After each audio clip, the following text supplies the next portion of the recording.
Chapter 12, Section 5, Diverse Cultures of Southeast Asia. How was Southeast Asia affected by the cultures of both China and India? So by the end of the section, the geography of Southeast Asia, the impact that India had on the history and new kingdoms of Southeast Asia, the emergence of Vietnam, and again, the impact that China has on the region.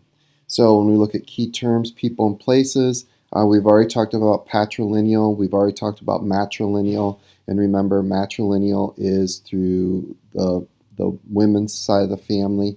Stupa, we've talked about stupas before. In this part of the world, this is what these stone statues or pillars would look like. So it gives you an idea. So if we look at the geography of Southeast Asia, so we've got a couple of different pieces of Southeast Asia.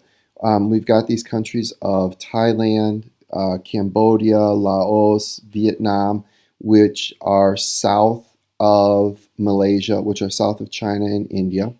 And then the second part are these groups of islands known as Indonesia. So you've got the Philippines, you've got, and just all of these other Indonesian islands. So those are the two different things.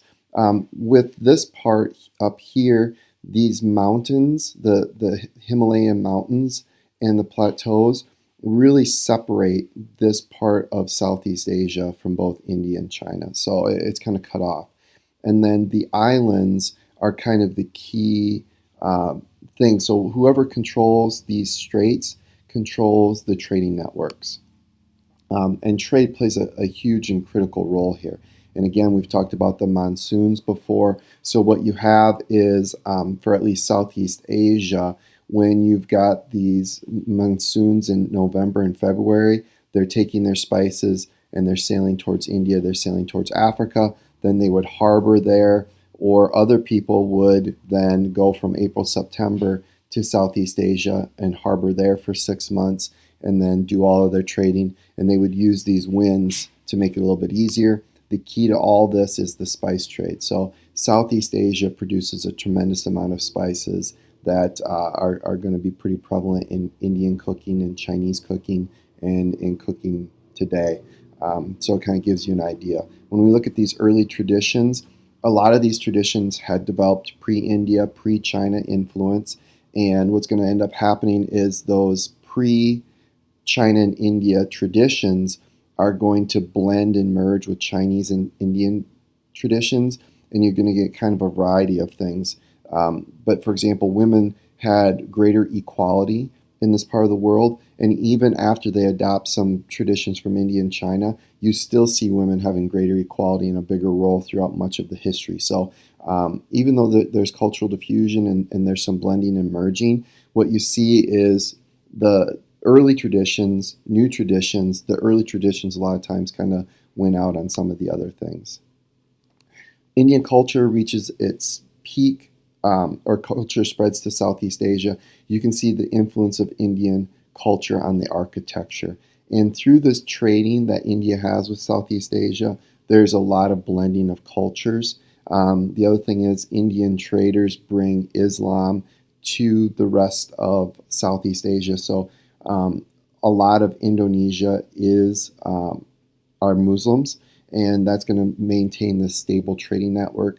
And so when you look at Indian culture and the influence that they have, it probably has a bigger influence because it's through trade and it's through willing partnerships that people adopt these traditions. China does it more through conquering, and so in some ways they have less of an impact on this part of the world a little bit.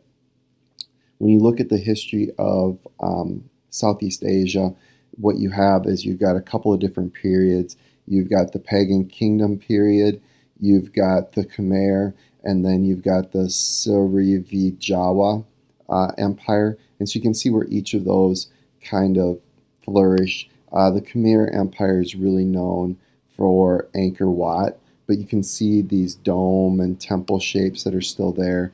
And this is Angkor Wat. It's considered, again, one of these places that lots of tourists like to go see because it's just so impressive.